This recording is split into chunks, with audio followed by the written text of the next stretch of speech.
Hello! Aujourd'hui, je vous parle, de la méthode des petits pas.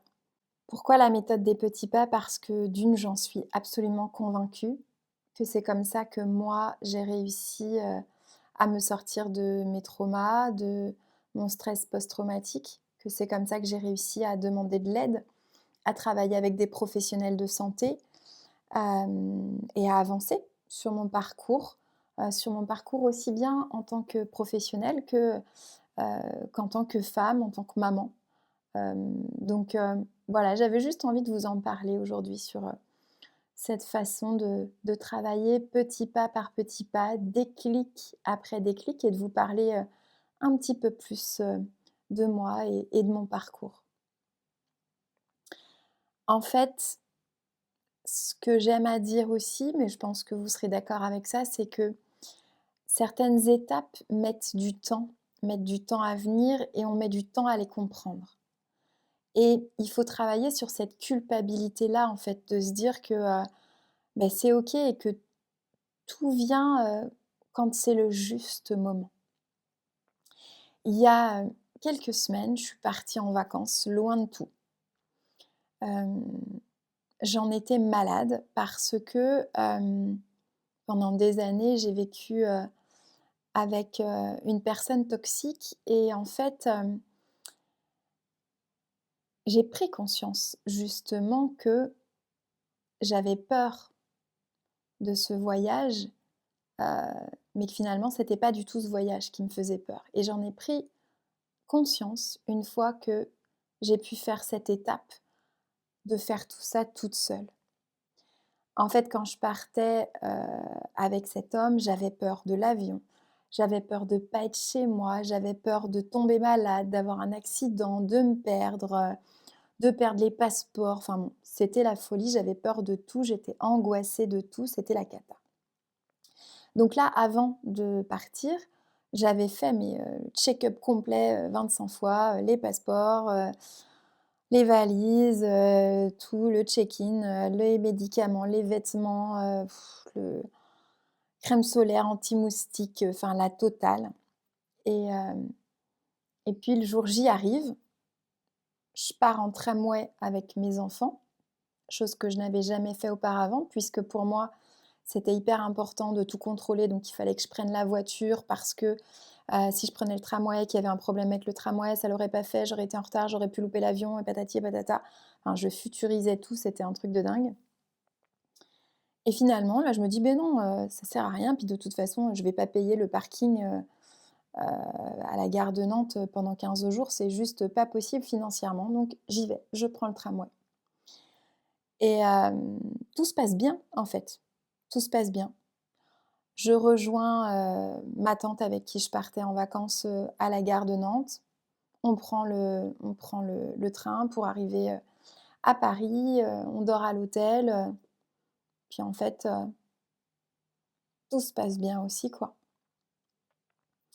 Je prends l'avion, moi qui avais peur de l'avion, peur d'être enfermée, de pas pouvoir sortir, des turbulences. Tout se passe bien, il y a des turbulences, je n'ai pas peur. Tout se passe très bien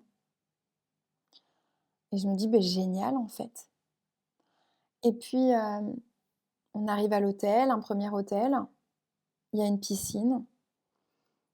J'essaye, je vais dans la piscine et tout, je me mets sur le dos. Ça peut paraître hyper anodin, mais pendant 18 ans, j'ai pas pu faire la planche, que ce soit à la piscine ou à la mer, alors que je suis bretonne et que je suis née quasiment dans l'eau et en fait, j'avais jamais réussi à refaire la planche tout simplement et à être tranquille dans l'eau et à flotter et là, je me mets dans la piscine et je flotte et je ne coule pas pour la première fois de ma vie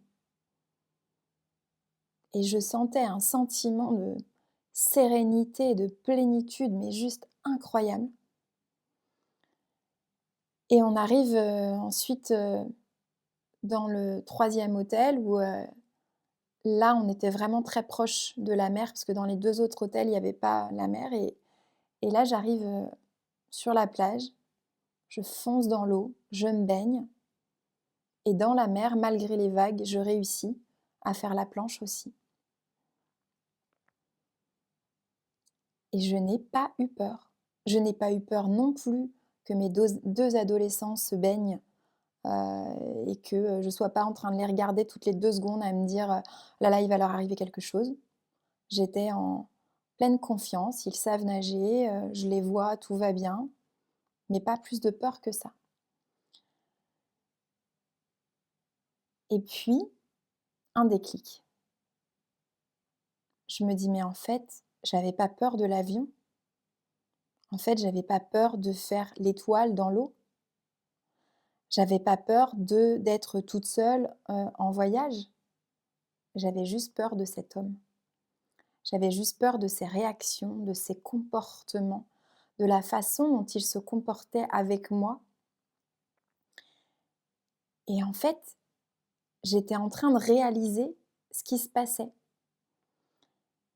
et que j'étais tout à fait capable de partir seule, de réaliser tout ça, mais ça m'a donné un tel déclic, une telle confiance en moi de me dire: «Mais waouh, c'est juste incroyable en fait».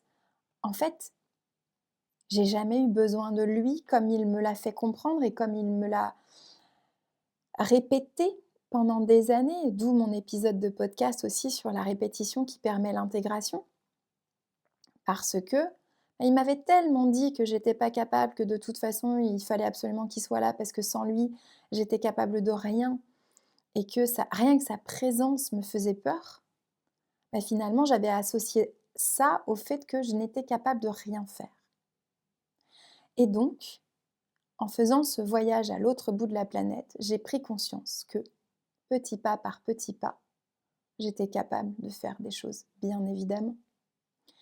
Et du coup, moi, j'ai évidemment travaillé ça dans mes thérapies, que j'ai avancé petit pas par petit pas pour travailler sur les traumatismes qu'il m'avait générés. Mais j'avais jamais eu ce déclic, par rapport à ma vie, en fait et à cette personne et et qu'en fait, là, j'étais capable et que j'avais absolument jamais eu besoin de lui et que j'aurais absolument plus jamais besoin, hem, entre guillemets, «de qui que ce soit». Si j'ai envie de faire quelque chose, je peux le faire moi-même. Évidemment que, c'est absolument génial de faire des choses à plusieurs, d'avoir, quelqu'un, un homme ou une femme sur qui on peut compter, c'est absolument formidable. Mais là, c'est pas le sujet. Là, c'est de me dire que en fait, j'ai besoin de personne. Si j'ai envie de faire quelque chose, je peux le faire moi-même, en fait, quoi. Et donc, petit pas par petit pas, j'ai pris conscience de tout ça. J'ai déconstruit, ces foutues peurs que je m'étais mis, en tête et j'avance aussi et en fait, en déconstruisant ces foutues peurs que j'avais semées, en moi, j'en avais fait des mauvaises herbes et là, c'est des tulipes, des pivoines qui sont en train de pousser. Oh d'ailleurs, c'est la tapisserie qui est derrière moi est juste, incroyablement, parfaite pour le sujet.